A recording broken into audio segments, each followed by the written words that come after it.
결혼 예물로 받은 소중한 가방이 시간이 지나 들지 않게 되고 그렇게 장롱 속에 잠들어 있는 경우 많으시죠? 한때는 젊은 시절을 함께한 그 가방이 이제는 너무 오래되고 낡아서 자리만 차지하고 사용하지도 못하는 그야말로 아픈 손가락이죠. 저희 고객님들 중에서도 옛날에 구매해서 한참 사용하다가 장롱에 박아두고 이제서야 가져오는 분들이 꽤나 많으시더라고요. 명품 수선은 단순한 수리가 아닌 해당 브랜드의 품질과 디자인을 유지하면서 제품의 가치를 보존하는 것이라고 생각하는데요. 예를 들어 가죽 제품은 복원과 재염색을 통해 새 것처럼 다시 태어날 수 있고, 금속 장식이나 끊어진 실밥 복구, 밑창 교체, 오염 제거 등 다양한 작업을 할 수 있습니다. 하지만 저희 같은 수선업체 그냥 맡기면 될까요? 아니죠. 내 가방을 망치지 않으려면 무조건 맡기기 전에 꼭 알아보셔야 할 게 있습니다. 자칫 잘못 수선해서 가방을 한순간에 망치는 경우가 종종 있더라고요. 명품 가방의 가치를 잘 알고 계신 분들은 특히 더 예민한 부분이지 않을까 생각하는데요. 오늘은 제가 명품 수선을 하면서 느끼고 고객들과 소통했던 경험을 바탕으로 소중한 가방을 수선하기 전에 꼭 알아두셔야 할 점들을 알려드리려고 합니다. 어디서 수선을 해야 할지 고민되신다면 이 영상 끝까지 보시면 도움이 되실 거예요.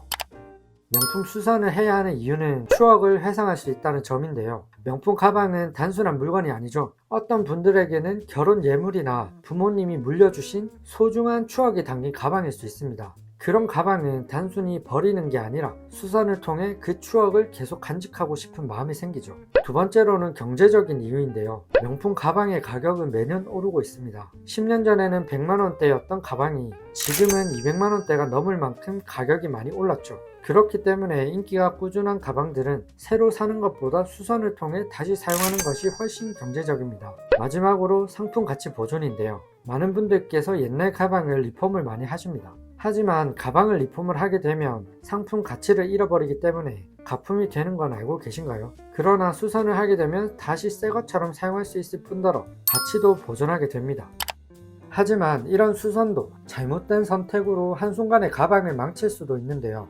이를 방지하기 위해서는 수선을 맡기기 전에 몇 가지를 꼭 확인해야 합니다. 첫 번째로 너무 저렴한 곳은 피하는 게 좋은데요. 저렴한 곳은 기능적인 수리만 하고 품질이 떨어질 가능성이 큽니다. 수선은 기술과 자부심이 있는 전문가에게 맡기는 것이 좋기 때문에 금액이 너무 저렴하다면 충분히 고려해보세요. 두 번째로 본품과 동일한 가죽을 사용하는지 확인하는 건데요. 가죽이 다르면 수선은 원래의 모습과 다르기 때문에 꼭 같은 가죽을 사용하는지 물어보셔야 합니다. 세 번째로 가죽을 교체할 때 각인이 복구가 가능한지 확인해 보세요. 낡은 가죽을 교체하면 각인이 사라질 수밖에 없는데요. 이 부분까지 신경 쓰는 수선사를 찾아서 맡기는 게 좋습니다. 네 번째로 금속 장식의 각인도 살릴 수 있는지 확인하세요. 금속 장식이 일반 장식으로 대체되면 많이 속상하기 때문에 가죽 각인만큼 금속 장식의 각인도 중요한 요소입니다. 다섯 번째로 정밀한 도면 설계를 하고 있는지 확인하는 건데요. 물론 정밀한 설계를 하는지 확인할 수는 없지만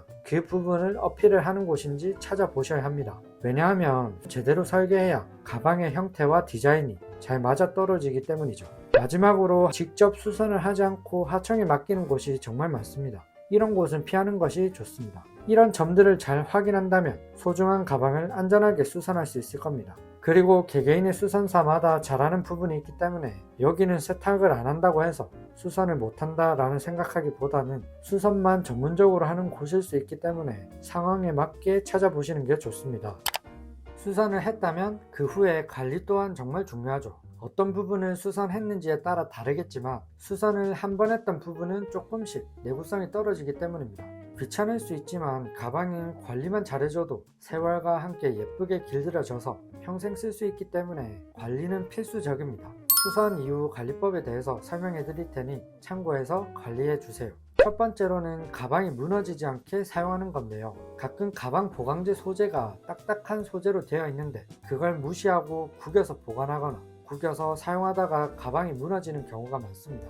과도하지 않게 원래의 틀을 유지해서 사용해 주는 게 좋습니다. 두 번째로 습도 조절에 신경 써야 하는 부분인데요. 습도가 높은 곳에 보관하면 가방도 가죽이기 때문에 곰팡이가 피고 가방이 망가지게 되는데요. 그렇기 때문에 습도 조절을 잘 해주셔야 합니다. 가끔 장롱에 보관하시면서 물먹는 하마 같은 제품을 사용하다가 가방이 너무 건조해져서 갈라지거나 변형이 되는 경우도 있으니 꼭 주의해 주세요. 세 번째로 주기적으로 케어하는 부분인데요. 가죽도 피부처럼 생각하고 영양분을 주기적으로 채워주세요. 가죽 전용 크림으로 닦아주신다면 훨씬 오래도록 예쁘게 사용 가능할 겁니다. 네 번째로 더스트백과 쇼케이스를 활용하는 방법인데요. 귀찮지만 더스트백에 넣어서 보관해 주시거나 가방을 전시하시는 분들은 햇빛을 받지 않게 전용 쇼케이스에 보관해 주세요.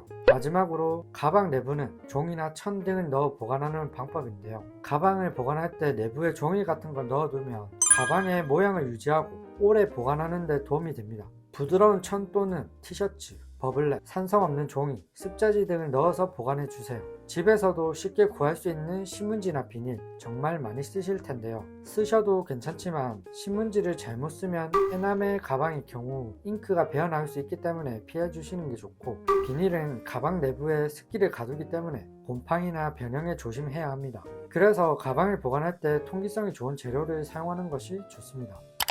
저희 비에티에는 명품에 대한 깊은 애정을 가진 전문가가 운영하는 수선업체입니다. 저희는 항상 본래의 모습과 가장 가까운 퀄리티를 유지하기 위해 연구하고 또 노력하고 있는데요. 그렇기 때문에 가치를 훼손하지 않기 위해서 수작업으로 하게 되는 일도 많고, 빠르게 끝낼 수 있는 작업도 정교하게 하며 시간을 더 들이는 경우가 많습니다. 작은 디테일까지 신경 쓰는 이러한 과정이 결국 많은 분들께 인정받는 이유라고 생각하는데요. 금속 장식의 각인이나 가죽 각인, 캐드를 활용한 정밀 설계 등 정말 디테일한 부분까지 고려합니다. 금액이 저렴하다고 좋은 수선이 되진 않으며 고객님께서 지불한 금액이 상품의 가치가 될 수 있도록 결코 헛되지 않게 하는 것이 중요하다고 생각하네요. 고객님의 소중한 추억과 가치를 비에티와 함께 보존하신다면 후회 없는 선택이 될 것이라 자신합니다. 오늘은 수선 전 확인해야 할 중요한 부분들에 대해 말씀드렸는데요. 명품의 가치를 지키는 일이 생각보다 쉽지 않다는 점, 그리고 신중하게 고려할 부분들이 많다는 점을 기억해 주세요. 수선이나 명품 관리에 대해 더 궁금한 점이 있으시면 언제든지 댓글로 남겨주시고, 특별한 가방이 낡아서 수선이 필요하다면 아래 링크를 확인해 주세요. 명품 구매부터 관리까지 전문가의 완벽한 가이드가 필요하시다면 구독과 좋아요 부탁드리고요. 다음 영상에서도 유익한 영상으로 찾아뵙겠습니다. 감사합니다.